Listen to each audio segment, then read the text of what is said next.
City you are about to see, and that you've probably seen some of, was one of the important ancient city-states. Now, Greece from the 9th century BC onwards, end of the 9th, was divided into the various city-states. You probably know Athens, you know Sparta, you know Thebes, you know Macedonia, you know Corinth. Corinth was a very important city-state. There were many others, there were hundreds of them.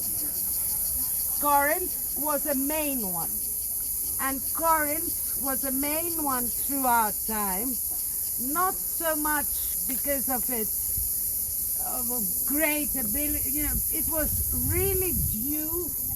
The grandeur of Corinth can be attributed mainly to the geographical location. We stopped at the canals, we all did. You are close to both the Aegean and the Ionic Sea. The Aegean today is the sea that separates Greece and Turkey, to get your back into the map. The Ionian is the part that separates Greece and Italy. It's part of the Adriatic. A city-state consisted of a large ground, not just the city. It was like a state. Think of the United States. Okay, on a smaller scale because this is a small country. But it was a state. The Corinthians, from the beginning, realized that if they could take advantage of the geographical, sorry I'm turning my back to you, location, they would make money out of it. And from very early years, they had thought of digging a canal. Of course, they didn't manage. But their attempts, alongside with Emperor Nero's attempts, can be seen if you walk around the canal. They started doing it, but they wouldn't succeed. But they were intelligent. They had two ports. One on this side, on the Corinthian Gulf side, which is on the Ionian, let's say on the west, and one on the Saronic side, which is the Aegean, on the east, called Kechree, which was the port that Paul left from. Now, these two ports, they connected, believe it or not, they invented some sort of machinery which was like rails, to give you a rough idea, on which as boats arrived, they would lift the boat, place it on wheels, and transport it from one port to the other. Wow. That meant that the boats of the time, that were much smaller than today's boats, could save all the journey around the Peloponnese, which would have taken them days. It's 200 miles, which does not sound so much. But remember that in those days you were traveling with the wind. This gave them extreme wealth because they collected tolls. The boat, that's one thing which really gave them a great wealth. Then here, there were all these people who loved pottery. I mean, they used pottery in their everyday lives. They developed pottery making into great heights. There are some examples in the museum here. Now, this pottery became very popular along the then known world. So, in today's time, when you excavate in the south areas of France, on the east coast of Spain, on the north coast of Africa, and of course Italy, you find Corinthian pottery, which was so very popular. They were also the inventors of a boat called the trireme, which was a narrow boat that traveled well the sea. And they were putting all this merchandise and going all around, therefore bringing wealth. A lot of people from other parts of the world saw the money thing and they moved over here. So there were big communities of foreigners as well. All this comes to a complete end, like an end, a razing to the ground, when Rome becomes a power, starts becoming big, and a Roman general called Sulla comes over here and puts everything, destroys everything, enslaves the people who are taken as slaves to Rome. Now, remember that Rome expanded and they needed roads, big roads that would connect the empire between them and lead on to Rome. There's this expression, every road leads to Rome. Who did those roads? The slaves, among them the people here. This is 146,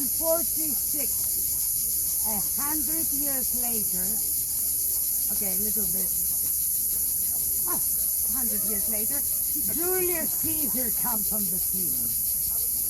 Julius Caesar commands the rebuilding of many places in Greece. In Athens, he opened the philosophical school. Here, he commands the rebuilding of the city. And people come in to rebuild it. And he frees some of the descendants of the slaves that had gone to come back and inhabit it. And people from all around flock in.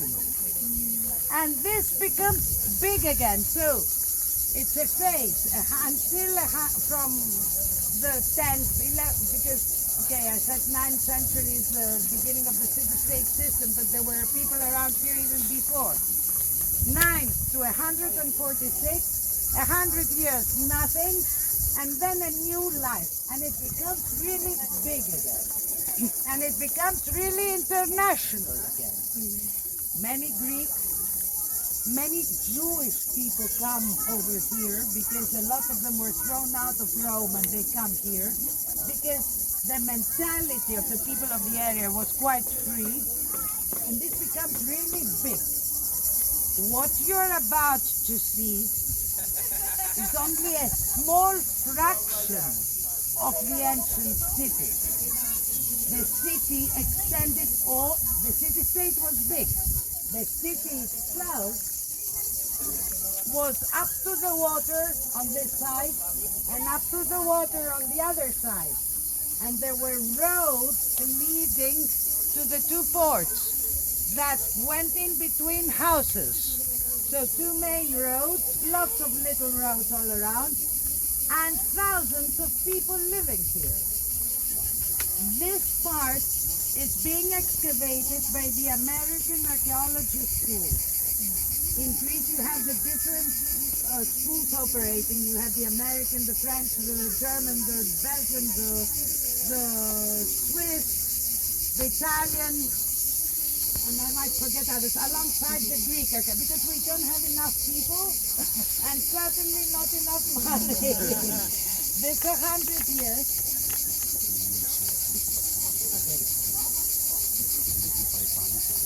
Okay, let's continue to Your dad, are you really tired? No.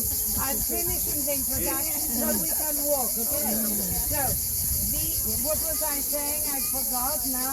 I was saying, yeah, and so the Americans are excavating here, but they found only a part. They are working on it. And this part is the central part, the agora. On one side of the agora, the central square of the town, agoraphobia, many people in the central square, the marketplace. On one side was the bima. The bima was a place where politicians would speak to people, where cases would be judged, and that's the case where Paul was brought in by the Jewish community who were demonstrating because they said he was trying to proselytize. And he was brought in front of guys, and he was there, and he had to defend himself. And this one was a good judge, and not only he was an educated man. Actually, he was the brother, I don't know if you've heard the name Seneca, a famous philosopher and a thinker in Rome. Anyway, he defended himself, and therefore he was acquitted. And the one who was, how do you say that, was the leader of the demonstration because he had actually caused the whole problem. Around that square were shops and many impressive buildings. Of the ancient Greek past, the only thing that remains is the temple of Apollo there that you already have seen, and which is a really early example of Greek architecture. And the other thing I want to tell you before I leave my feet is that up there, you see that's the Acropolis, the citadel of Corinth. Over there was a sanctuary of Aphrodite. I don't know if you know what the sanctuary of Aphrodite involves, Yes. but I should tell you. Γιάννο, τι να κάνω. Θα με τρελάνετε. These people were, had to follow me. Oh, I shouldn't say